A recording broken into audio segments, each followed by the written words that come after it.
for our good, our bad, and our brainless. Yeah. So, Cousin Jay, what do you got for your good this week? Subscribe. CM Punk on Raw did a lot of really good, really fun things.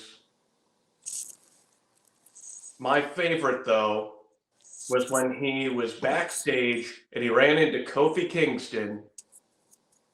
And they had a fun little interaction, and he just said, "You're not Jamaican anymore?"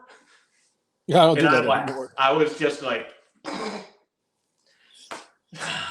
When Kofi hit him with the I don't do that anymore, I freaking died. And just to see them, because they've been friends for so long, and a lot of people are wondering like if Punk and Kofi were still friends, but that sealed. I know that they're friends, and you could tell just from their expressions that they just genuinely were happy to see each other, and that right there makes me so happy. Right. So I enjoyed that too. I gotta go with. I have a 3-way tie. I had to do it this week. CM Punk not only showing up on SmackDown, Raw, and NXT in the same week, showing up in Bridgeport, Connecticut, because he missed Daniel Malloy just as much as I did. And, yes, having that thing. But the fact that he was down at the Performance Center this week, work it out with all the young talent. I love the fact that he got the pictures taken with all the wrestlers. Him and Cora Jade had a wonderful interaction. And I'm one of those ones like, yeah, I kind of like keeping kayfabe alive, and she's supposed to be a heel. And when he came up to her and said, I love what you've been doing. I'm a huge fan of yours. Keep doing what you're doing. And just like hearing the actual happiness in her voice when he said that to her, because you could tell that meant a lot to her. And then he was like, oh, by the way, April says hi. Mm-hmm. I enjoyed all of that. CM Punk was good this week, but I also have to give it to Lash Legend for such an impressive performance that she had at NXT TakeOver, and the Trick Williams. Like I said, Jay, it takes a lot for me to hop out of my chair the way I did when Trick Williams won that, because it was shocking. I didn't see it happening. I was like, damn, they're not even going to let Trick Williams even get a fall, and then like 2 minutes later, he had 4 of them and won the match. Called the shocker. I am so happy because Trick Williams went from being part of the presentation, kind of like Ludwig Kaiser and Imperium, to now being his own star. And him and Carmelo Hayes are going to have an incredible blow off in that match that they're going to have at NXT TakeOver in April is going to be incredible. So that's why I give all 3 of them my good for this weekend. I had to do it just because it's not often that we have so much good, and I couldn't just pick one. All right. What do you got for your bad? I'm going with the video I saw of Alberto Del Rio, El Patron, in a school gym, and it looked like not many people are there and what have you. He deserves what he's getting right now.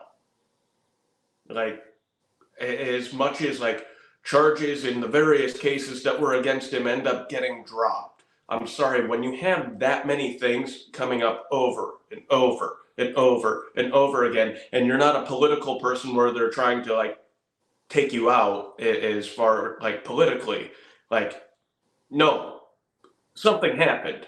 Something's happening. Something happened at some point that was really not cool. And Carlito. Right. But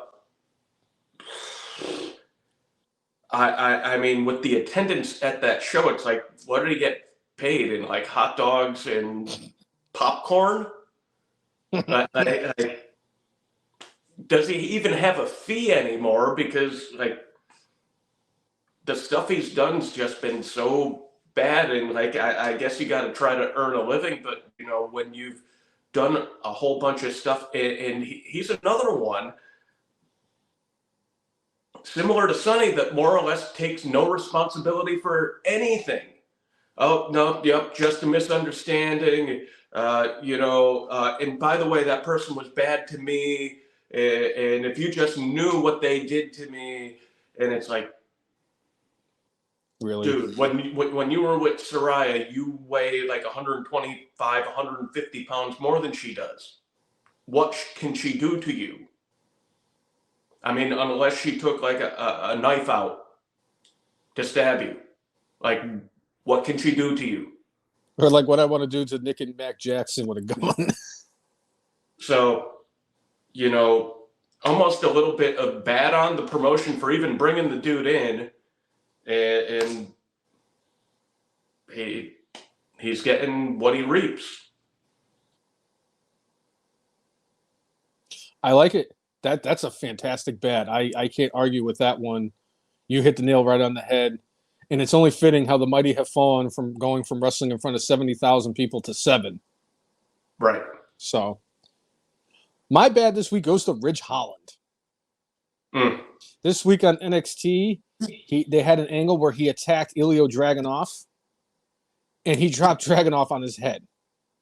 Now, I know that Sean Sapp Ross Fuckstick has come out and said that this is just part of an angle and he's not actually legitimately hurt. That's not something you want to do storyline-wise. Not when a guy who has been notorious for injuring people in the ring like it is. It'd be like if they did the same thing with Nia Jax, where they did a storyline where she just hurt everybody. Well, I mean, it wouldn't be a storyline because that's just how she is. And really, Ridge Holland he needs to go away. He has brought nothing to the table, and for me, he has just kind of squandered what they could do with Butch Pete Dunne. And hopefully William Regal can fix that ship. But to me, this whole thing with Ridge Holland just needs to. He's got to get featured endeavored after WrestleMania. And this is coming from a guy who does not want to see people lose their job, but he should be gone. I'm sorry. He's got the look, but he's just. If you're still fucking up like this badly, you should be in AEW. Yeah. What do you got for your Brainless? You know, whoever runs the WWE on Fox Twitter account, like, I don't know if they're not wrestling fans, but using what was for 2 decades the Briscoes catchphrase to explain about the Street Profits and Lashley. As them boys. Yeah. Like I'd like to think it was done on accident, but even so, that's still something brainless. Like, if you are the person who is in charge of WWE on Fox, even people who aren't super into wrestling, like, if you're running that Twitter account, you should know something about wrestling, and I would think you would know something about the Briscoes. But, yeah, saying them boys got my brainless this week. The person running WWE on Fox tweeting that out. Mark Briscoe was pretty fired up about it, and he tagged Triple H like, somebody got to get fired over this. This is just ridiculous. And he cooled down a little bit later and said, no, you don't need to fire anybody. I'm sorry. I just miss my brother. And I'd say his level of reaction was actually perfectly fine. Yeah. I don't think the person should be fired, but like everything else about him being pissed off, like. Yeah, they didn't set the Undertaker on fire, so they didn't need to get fired. Right. And honestly, Jay, that's a good one. Fantastic choice. I probably would have went the route that you went, except that I saw before the show that AEW said that Jay Briscoe was already eliminated from the international tournament or intergalactic tournament, whatever the fuck they're doing, where John Moxley is basically just running the G1 Classic on AEW. But they called Mark Briscoe Jay Briscoe. So it's not even just like WWE's social media, it's also AEW social media, and they just have their heads up their ass. But that's not where I'm going. I'm sorry. I love you, but I have to do this. Please cover your ears because I cannot believe these words are going to come out of my mouth. Bubba Ray Dudley gets my brainless. Ugh. Wow. Bubba Ray, I cannot believe I'm saying this. Your spirit animal. My spirit animal, Bubba Ray Dudley. Bubba Ray Dudley on his radio show for Broken Skull. Broken Skull Session. All right, early favorite for Brainless for next week. On his radio show, he came out and said that what CM Punk said about coming home was a bunch of horse shit, because you said a company that has made you feel like shit and has caused damage to your physical body and your mental health. You shouldn't be calling it home. Bubba Ray Dudley, I hate to break it to you, but I'm pretty sure that there's a whole mess of people out there that have to deal with physical and mental anguish when they go home, and they still call it home. And at the end of the day, CM Punk really is home, because there's nowhere else in professional wrestling that he belongs in. So I had a serious problem with him saying that. And believe me, it's making me sound like a serious CM Punk apologist. Eventually, at some point, the CM Punk aura is going to, finally float away from me, and I'm going to start talking, brainless anyway. But it's I think that once all that with CM Punk comes up, I'll probably stop being such a CM Punk apologist. But I just thought it was in poor taste to say that.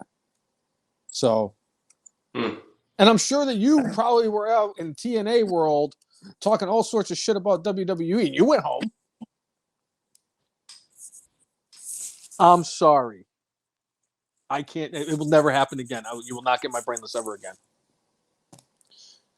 So, if you like what you see, whether you are a first-time fan or a continuous follower, make sure you like us on Facebook, follow us on Twitter X, follow us on Instagram, and subscribe to us on YouTube at the letter T, the letter H, the letter E, the letter F, the letter N, MARKS, the F and Marks. If you like, follow and subscribe to us, we will do the same back.